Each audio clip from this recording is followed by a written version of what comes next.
Diana always said she owed me a wedding. On the day we were finally having it, she left me at the altar in her wedding dress to run to her brother who was threatening suicide again. The officiant stared. The guests were stunned. I swallowed the pain and took the microphone, managing a respectable tone. Today is the divorce party for Diana and me. Please eat, drink, and enjoy. Later, she stood in front of my car in that same wedding dress, crying and begging for a second chance. I held my new love's hand and said politely, "There's no need. You shouldn't keep your brother waiting. Wouldn't want him to get upset." The orchestra swelled as the grand doors to the ballroom swung open. Diana appeared in a brilliant white gown, walking toward me one step at a time. My eyes started to burn. It had been such a long, difficult road to get here. As she reached me, I finally felt a sense of peace, like everything was falling into place. But the bouquet of roses in her hands was trembling, and as she stepped onto the dais, I saw a pair of running shoes peeking out from under her gown. Did she have other plans? Was she planning on going somewhere after this? The closer she came, the more clearly I could see the anxiety etched on her face. The only person who could make her look that worried was her dear brother. The blood drained from my face. I forced a smile, but my eyes were begging her. Just this once, please don't abandon me. The officiant stood on the stage, chuckling into the mic. Looks like the groom is absolutely speechless. That's how you know how beautiful our bride is. The guests laughed, but I saw the panic in Diana's eyes intensify. Our bride and groom have had quite a journey to get here. It hasn't been easy. So, before the vows, let's hear a few words from the bride. The crowd applauded, but Diana suddenly lifted her veil. I'm sorry, Frank. Something's happened to Ethan. I have to go see him. Ethan was her adopted brother. They'd grown up together. Ever since Diana and I started dating, he had developed severe depression. We'd even postponed our wedding indefinitely to avoid triggering an episode. We'd been legally married for a year before she finally decided to give me this ceremony. And now, in front of everyone, she was choosing him over me again. It was awful. It felt like I could never compete with Ethan. With that, she dropped her bouquet, gathered the voluminous skirt of her dress, and ran back down the aisle, a frantic white butterfly fleeing in front of hundreds of stunned onlookers. The air in the room turned to ice. The officiant stood frozen, completely at a loss for words. The guests were silent for a beat before the room exploded with murmurs and whispers. I saw Mr. and Mrs. Hayes get to their feet, anxiously trying to calm their relatives while shooting me apologetic looks. I don't have any family of my own, so at least I didn't have that to worry about. I pushed down a wave of pain and suddenly just felt tired. Let it go. Let it all be over. The thought grew stronger until it was the only thing in my head. I unpinned the white rose from my lapel, the one symbolizing eternal love, and took the microphone from the officiant's hand. I tapped it twice, and the sharp feedback silenced the entire room. She wanted to run to Ethan? Fine. I was done trying to stop her. I cleared my throat, forcing what I hoped was a respectable smile. Good afternoon, everyone. Today is the divorce party for Diana and me. Thank you all for coming. Please eat, drink, and enjoy. The chatter from the crowd grew louder, and I tightened my grip on the microphone. As you all just saw, Diana made a rather dramatic exit. That was all part of the show we designed. I mean, who just runs out of their own wedding, right? My explanation was weak, but her behavior was so bizarre that some people in the audience actually started to buy it. I guess that makes sense. Who just runs out of wedding? One guest whispered. I heard some younger people are doing these divorce parties now. It's supposed to be a new trend, another added. Well, this is a first for me. Mr. and Mrs. Hayes were frozen in place. Mrs. Hayes started to say something, to explain, but her husband pulled her back in her seat. I could just make out his angry whisper. Look at what your precious daughter has done. Just be quiet. Haven't we been humiliated enough? I handed the microphone back to the officiant and walked off the stage, feeling his pitying eyes on my back. After the reception mercifully ended and the last guest had gone, I drove the Hayes back to my new house. It was a house I'd paid for in full, a place Diana had never once spent the night in during our entire year of marriage. The few times she'd left a jacket or a sweater here, Ethan would show up at my door the very next day, a dark look on his face. Frank, he'd say, his voice dripping with false politeness. I'm here to pick up my sister's things. He'd snatch them away and always add a little warning. That piece of paper doesn't mean anything. My sister loves me most. Just you wait. Everything you have will be mine one day. Looking at the few things she'd left behind now, the rage I used to feel from his taunts had completely vanished. I quickly gathered her belongings. They barely filled a single cardboard box. I handed it to her parents. Mr. and Mrs. Hayes, please give this to her. And please tell her to meet me at the courthouse tomorrow at 9. We need to sign the divorce papers. Frank, we are so sorry for what you've been through this past year. "We failed you," Mr. Hayes said, his voice heavy. "We never imagined our daughter could be so cruel." The elderly couple looked exhausted, their hair streaked with gray. I knew this hadn't been easy on them, either. After they left, I sat alone in the empty house. Memories I wasn't prepared for washed over me, pulling me back to a summer filled with the drone of cicadas. The campus trees were deep green, swaying in a gentle breeze. "Hey, you're Frank Miller, right? You were the one who just gave that speech on stage." A vibrant young woman in a red dress stood before me, her face glowing with a dazzling, youthful energy. She was bright and magnetic, the kind of person everyone on campus noticed. I was just out of college myself, focused entirely on building my business and making money. I didn't have a clue how to talk to women. "That was me," I said. "If there's nothing else, I have to go." I ignored the surprised look on her face and started to walk past her. But then I heard her shout from behind me, "Hey, Frank Miller, you're the first guy to ever blow me off. I'm going to make you fall for me." I didn't turn around. I had no idea then that she would bulldoze her way into my life and become someone I couldn't imagine living without. And just when I finally let my guard down and fell completely for her, Ethan showed up. The first time I met Ethan, my gut screamed that he was trouble. He was dressed head to toe in black, adorned with silver jewelry like some kind of punk rocker, but his face was strangely androgynous. The second his eyes welled up, you felt an immediate, instinctual urge to comfort him. My instincts as a man told me immediately that the way he looked at Diana wasn't right. But he was her brother, and with a face like that, I was sure he had no shortage of girlfriends, so I kept my mouth shut. Diana doted on him, coddling his emotions as if he were a small child. During the period he came to visit her at Northwestern, she brought him along on every single one of our dates. He would glare at me with a look of pure hatred, then turn to his sister with the most innocent expression you've ever seen. Every time he went out, he had to compete with me over everything. If I took Diana shopping and said a black dress looked nice, he would insist the white one was better. When I went to the register to pay, he would always rush to swipe his own card first. "I'll pay for my sister's things," he'd declare. At first, I dismissed it as a simple brotherly possessiveness. They were siblings, what else could it be? But I couldn't have been more wrong. He was staying at Diana's apartment. On the second day of his visit, I stopped by and found him climbing out of Diana's bed, wearing only his pajamas. He was a grown man. How could he have no sense of boundaries? When I confronted her about it, Diana just laughed it off. "What's the big deal? He's my brother, and he gets scared during thunderstorms. There was a big one last night. A 6-foot-tall man, afraid of thunder? You're not seriously jealous of my brother, are you?" When I didn't answer, her expression soured. Ethan, still in his pajamas, smirked lazily and draped his arm over Diana's shoulder with an air of entitlement. He raised an eyebrow at me, a triumphant smirk on his face. "Frank, you're so uptight. If you marry my sister, is there even going to be room for me in your house?" As it turned out, after I married his sister, I was the one who had no place in our home. She refused to live with me, choosing instead to spend every day and night with her sick brother. It was a complete joke. The next morning, I was at the courthouse at 9 o'clock sharp. I waited for 2 hours. Not a soul appeared. Finally, I gave up and called her. "Diana, are you on your way?" Before I could finish, Ethan's voice, filled with venom, erupted from the phone. "Frank, this is all your fault. What did you tell my parents? They're furious with us. They even hit Diana. It's all because of you. Why do you have to ruin our family? Don't you get that you're the one who doesn't belong?"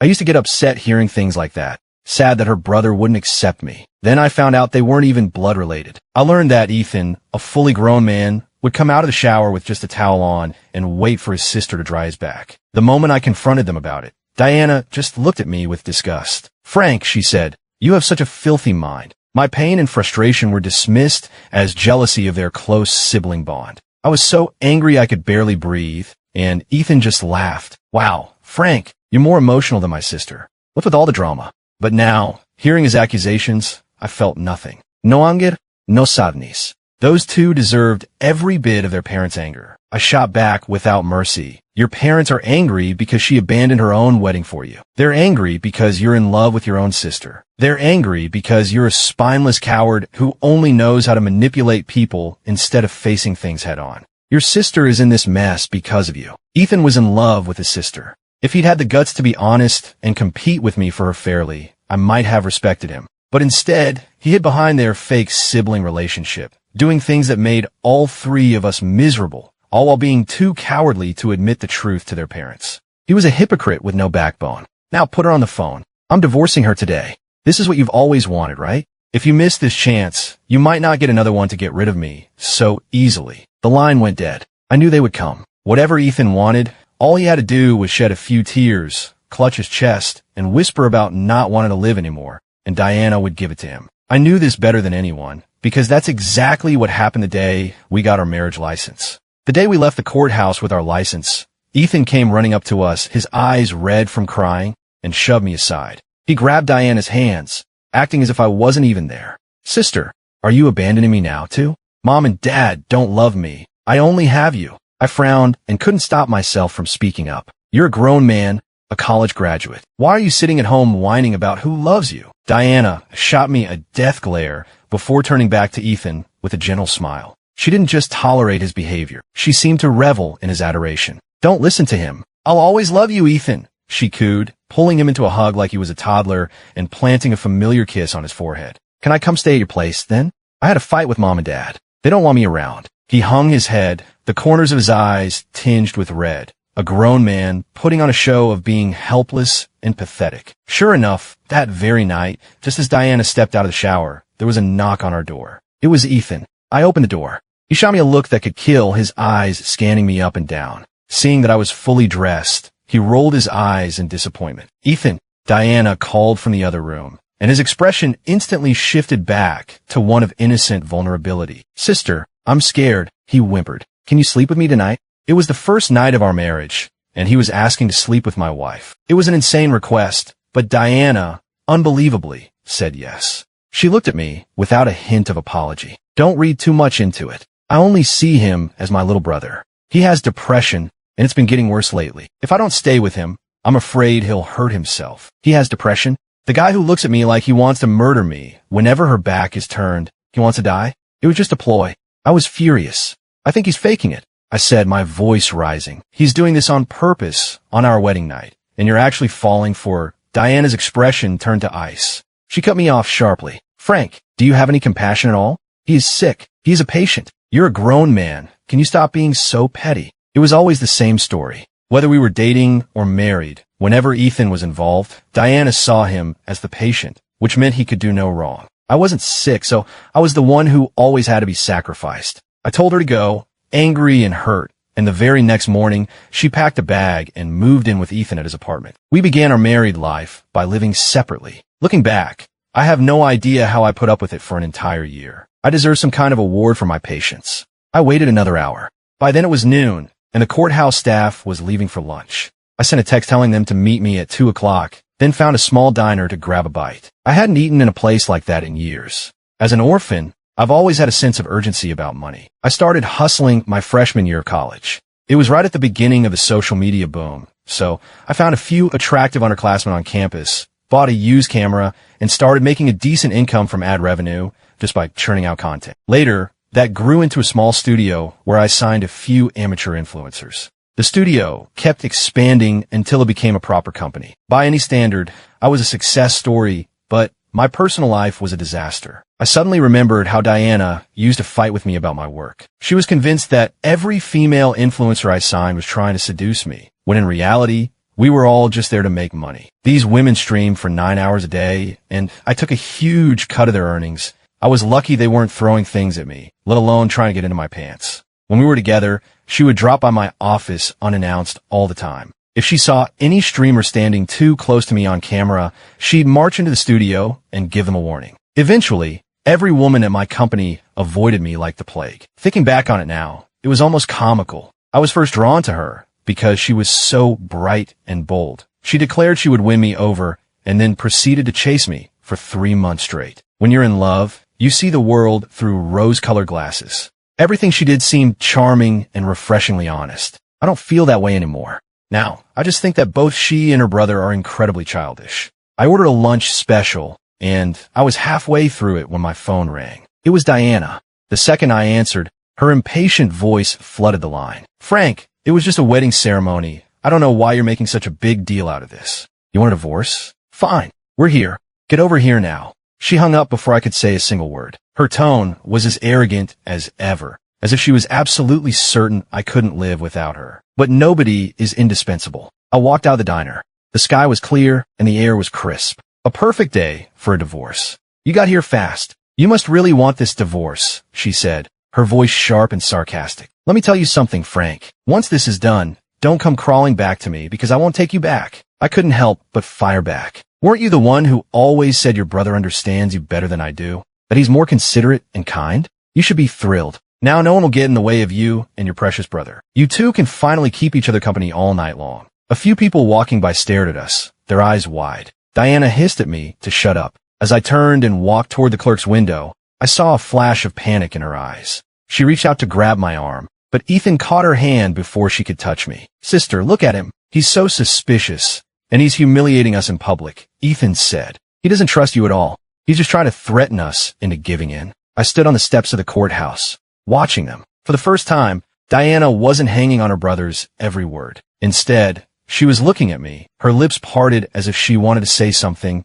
but the words never came. I was just bored by the whole thing. Are we doing this or not? I asked. Seeing that I wasn't going to beg her to stay, she stomped her foot in frustration, shoved past my shoulder, and stormed inside. Fine, let's get divorced, she yelled back at me. Just don't you come to regret this. Ethan followed her, shooting me a triumphant smirk as he passed. I wouldn't regret it. My resolve today was built on a mountain of disappointments. Each one a time, she had chosen him over me. If anyone was going to have regrets, it would be her. Walking out of the courthouse with the divorce decree in my hand, I felt like a new man. That heavy weight I could never quite hold on to, but could never let go of was finally gone. I felt lighter than I had in years. Frank, I turned to see Diana standing there, calling my name. This time, I just gave her a calm wave. She started to walk toward me, but Ethan grabbed her arm and started whispering something to her. By the time she looked up again, I was already pulling away in my car. I threw myself back into my work, signing a new group of content creators.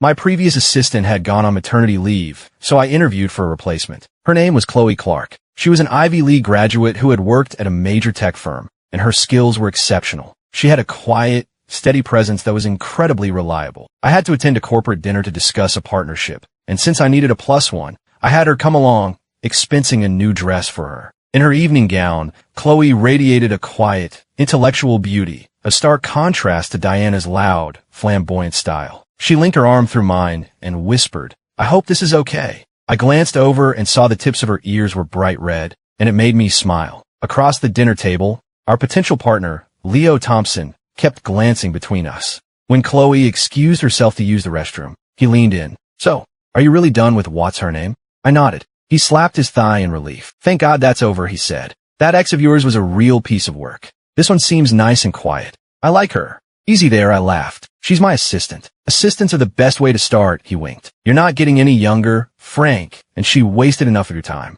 You're not planning on staying single forever, are you? He was right. I'd dated Diana for 4 years and been married for 1. 5 years of my life gone. I'd gone from 25 to 30. It'd feel late. What if I ask her out and she says no? I'm her boss. It would be awkward. Leo scoffed. So what if she says no? You pursue her. You didn't have a problem with that before. Just promise me you won't have another divorce party. My son's first birthday is coming up, and you still haven't managed to have a proper wedding. My old friend's ribbing made my face flush. My drama with Diana had been a running joke among my friends for years. I was glad it was finally over. For the first time, I felt truly lucky to be free. But I never expected Diana to be so relentless. I should have known she wouldn't even leave Chloe alone. Just as Chloe returned to the table and took her seat, Diana appeared out of nowhere, holding a glass of red wine. I hadn't noticed her in the restaurant until that moment. Seeing the look on her face, I knew she was about to throw the wine at Chloe, so I instinctively pulled Chloe out of the way and shielded her with my body. The entire glass of red wine soaked my suit jacket.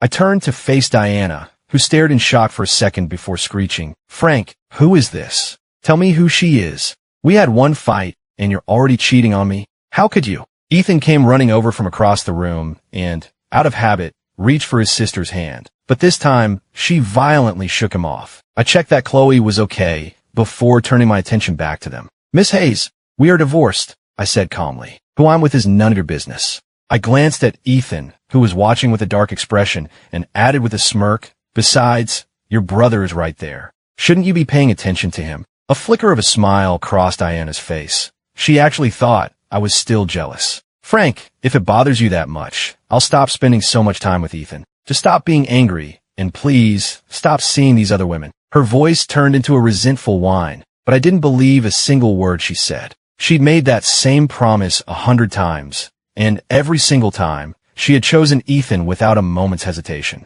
A mischievous thought struck me. I raised an eyebrow at Ethan. You're going to abandon your brother? I don't think so. What if he has another one of his episodes? What if there's a thunderstorm and he needs you to hold his hand? A thunderstorm. Leo burst out laughing from across the table. The faces of the Hayes siblings turned sour. The things they did were shameful enough in private, but hearing them aired out in public was clearly humiliating. Diana saw the smirk on my face and stomped her foot in anger. If you don't like it, I'll stop. Ethan is a grown man. He'll be fine without me. Just stop fighting with me. So, she didn't know he was a grown man who didn't actually need her. I was starting to think she'd never figure that out. Miss Hayes, Chloe said, speaking up for the first time. Mr. Miller has made it clear that you two are no longer involved. Please don't disturb our dinner any further. This is becoming unpleasant for everyone. Her voice was calm and steady, completely unafraid. What business is it of yours what's between us? Who are you two? It is her business. I cut in, because Chloe is the woman I'm planning to pursue.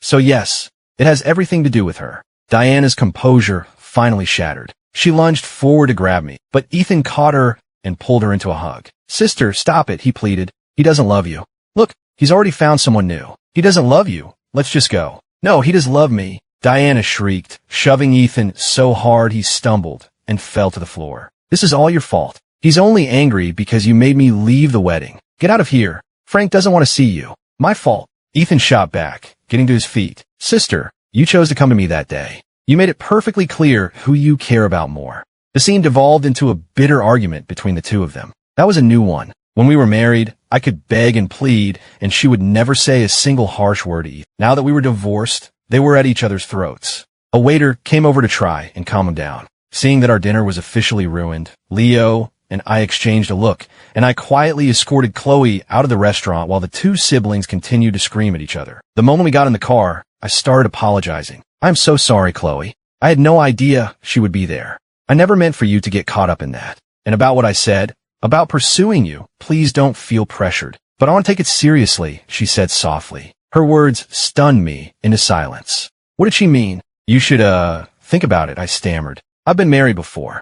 I'm 30. I'm much older than you. I suddenly felt a flush of heat, even though I'd already taken off my wine-soaked jacket. Mr. Miller, can I call you Frank? She asked. I overheard what you and Leo were talking about. If it's all right, could you let me be the one to pursue you? Oh no, maybe the wine from dinner was stronger than I thought. I must be hearing things. What? But you saw my ex-wife. She's a lot. She'll probably keep harassing me. And I'm divorced. You've only known me for 2 months. 5 years and 72 days. Mr. Miller, she corrected me. I've known you for 5 years and 72 days. That couldn't be right. That was exactly how long I had known Diana. She saw the confusion on my face and smiled. The day you came back to Northwestern to give that speech, I was in the front row, the girl in the white dress. I actually ran after you that day. I was going to work up the courage to ask for your autograph, but then I saw you on the quad with Diana Hayes. I've known who you were ever since that day. When I heard you two were dating, I figured it wasn't meant to be. I graduated and went to work for another firm. It wasn't until I heard you were divorced that I applied for the job at your company. So you see, Frank, my intentions have been less than pure for a very long time.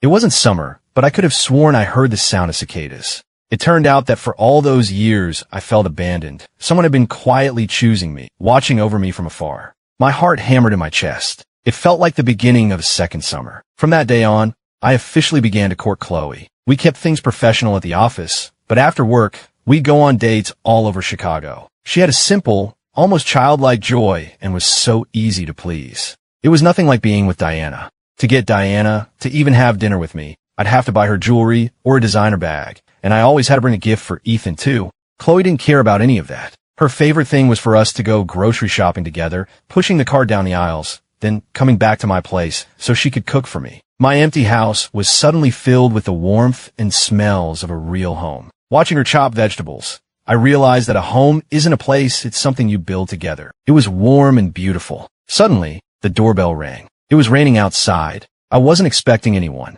You keep cooking, I'll get it, I said, putting down the potato I was washing. I dried my hands and went to the door. Standing on my porch, soaked and miserable, was Diana. She looked like she'd run all the way here in the downpour. Her clothes were dripping a puddle onto my doormat. She looked at me with wide, wounded eyes and lunged forward to hug me. I quickly sidestepped her.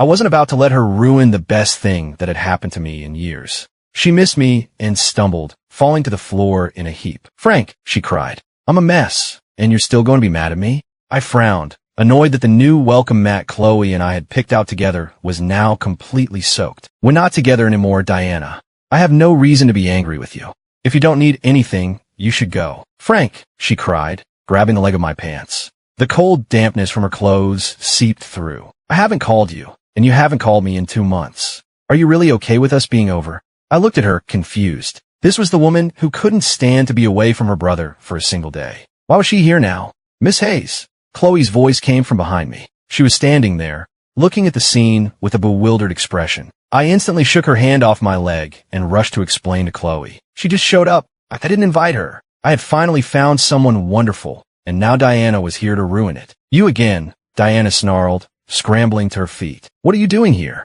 She started toward Chloe, but I stepped between them. My voice was cold. "That's enough, Diana." "Are you talking to me?" she asked, incredulous. "She's my girlfriend," I said firmly. "She belongs here. You don't. Call Ethan to come and get you." Her eyes widened in disbelief. "I'm your wife." "Ex-wife," I corrected her. "The divorce is final. The papers are signed. Is there anything else?" My tone must have been colder than she expected, because all the fight went out of her. She just stood there in the doorway, looking lost. The silence was tense until Chloe broke it. "You should come inside," Chloe said gently. "You can't go anywhere in this rain." I didn't want to deal with her, but Chloe found her a towel and a change of clothes. When Diana was in the bathroom, Chloe came over to me, saw my frown, and wrapped her arms around me with a little laugh. "What's wrong?" she murmured. "She can't go out in the storm. It's not safe. Let her stay until it passes." I looked down at her. Why wasn't she the least bit jealous? I was trying so hard to draw a clear line for her sake, and here she was, being the gracious host. Didn't she feel even a little bit possessive of me? The confusion must have been written all over my face, because she started laughing into my chest. "Are you upset that I'm not jealous?" she giggled. "You're adorable. I know you love me. So why would I be angry at someone else?" My thoughts laid bare. I felt a little embarrassed and gently pushed away. "So, should we get back to dinner?" I asked. She took my hand, but just as we were about to turn away, the bathroom door opened. Diana emerged in Chloe's clothes, her face pale as a ghost. She stared blankly at our joined hands. "I called Ethan," I said, my voice flat. "He's on his way. You can wait in the living room." I saw the pain in her eyes, but I didn't care. It wasn't my problem anymore. Back in the kitchen, Chloe decided to make another side dish, but she declared my chopping skills were too ugly and banished me. I laughed and went to set the table. I saw Diana in the living room, staring intently at us. I had no desire to set a place for her, but with her watching me, it felt impolite not to. Chloe glanced over and saw only 2 place settings on the table. She frowned and shot me a look. "Frank," she said, her voice a gentle reprimand. I immediately went back and set a 3rd place at the table. She looked down, hiding a smile. Being with her gave me a sense of belonging I'd never felt before. When I was with Diana, I would cook dinner every night, and she would only come to the table after everything was served. And the first words out of her mouth were always,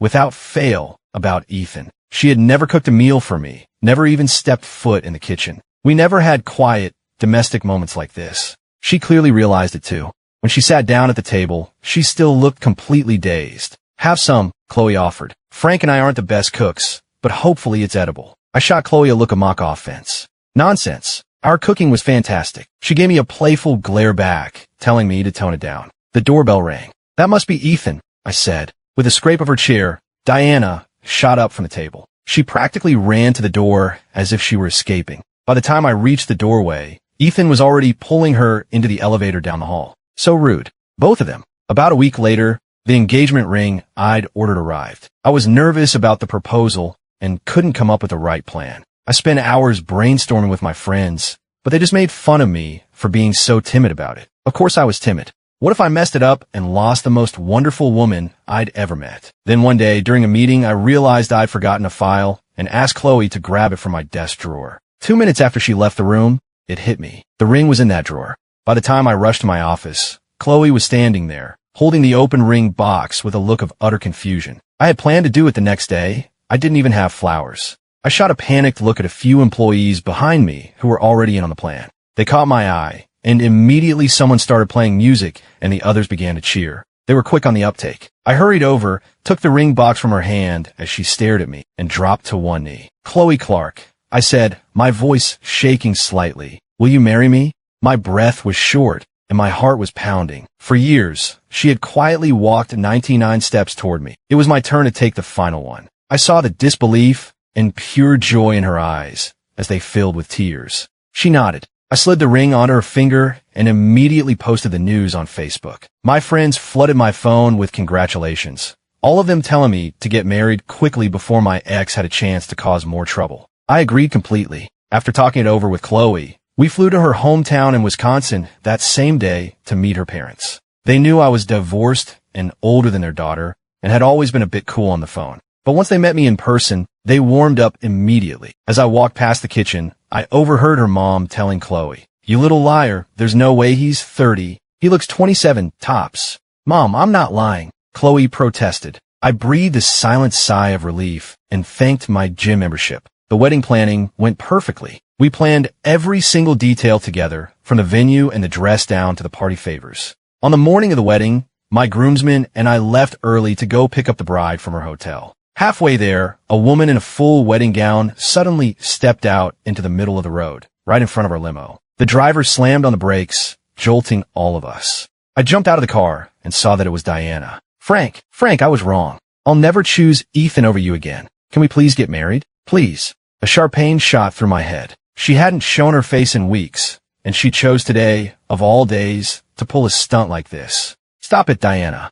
I have to go pick up my bride," I said, my voice tight. She started toward me, but my groomsmen stepped in front of her. "Bride? You're marrying someone else?" "Frank, I promise I'll change. I'll cook for you. I'll never yell at you again. I'm wearing a wedding dress. See? Marry me. We could do it today." My groomsmen looked as disgusted as I felt. "Miss Hayes, that's enough," one of them said. "You need to leave. Don't ruin our friend's wedding day." Another added, "You're divorced. It's over. Just go." Diana seemed to be having a breakdown, screaming, "He can only marry me. He promised he would only love me forever." Leo held her back and yelled to me, "Frank, just go. Get in the car. Don't be late. I got this." Seeing no other choice, I got back in the car and we drove off. At the hotel, I finally got to see Chloe, radiant and waiting for me. I held her in my arms as we rushed to the ceremony. After we exchanged our vows, she changed into her reception dress, and we began making our way from table to table, toasting our guests. Suddenly, Diana burst into the reception hall,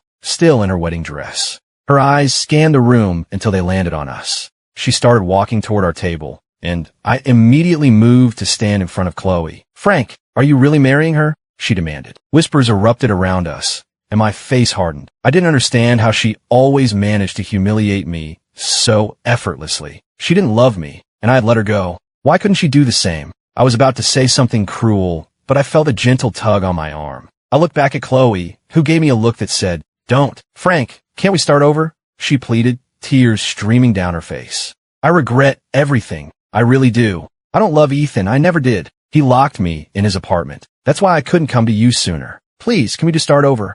I wrapped my arm around Chloe's and smiled at Diana. I said politely, "No, thank you. I'm married now." Just then, Ethan appeared behind Diana, and I added a piece of friendly advice. "Miss Hayes, you should really take care of your brother. Wouldn't want him to have another one of his episodes." "Sister," Ethan cried. Diana turned and shrieked at the sight of him. Eventually, security escorted both of them out. Later, I heard they were trapped in a toxic on-again, off-again cycle that their parents were powerless to stop. Ethan would get angry and leave her, try to date other people, but Diana would sabotage every new relationship, and they'd end up tangled together again. But that wasn't my problem anymore. I looked at Chloe's swelling belly and felt an overwhelming sense of gratitude. The peaceful, stable life I had always wanted had finally found me. Diana's story. When I was 8 years old, my family adopted a little boy. My parents named him Ethan, hoping he would always be there to protect me. He was a sweet kid who followed me everywhere. But when I found some of my underwear, which I thought I'd lost, hidden under his pillow,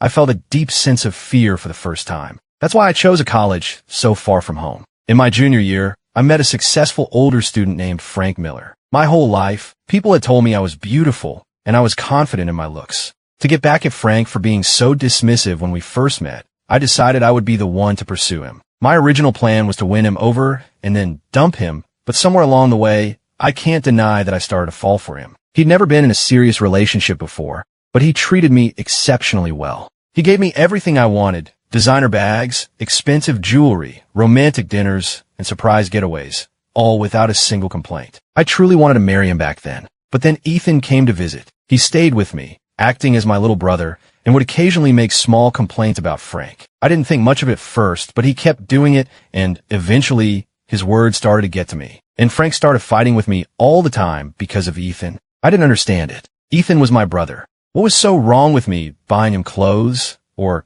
comforting him when he was upset? Didn't Frank have any siblings of his own?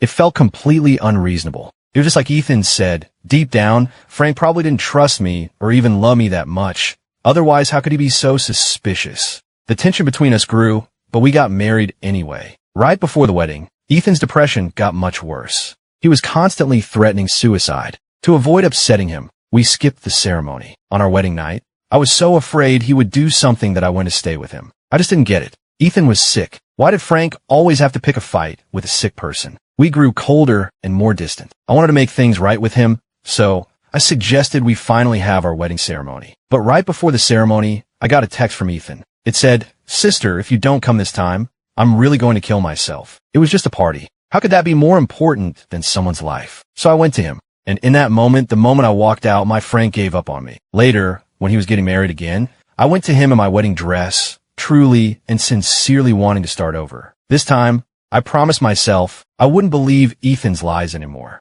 But it was too late. Frank didn't need me. He held his new wife's hand, smiled, and told me no. And in that moment, I finally understood that some things, once broken, can never be put back together.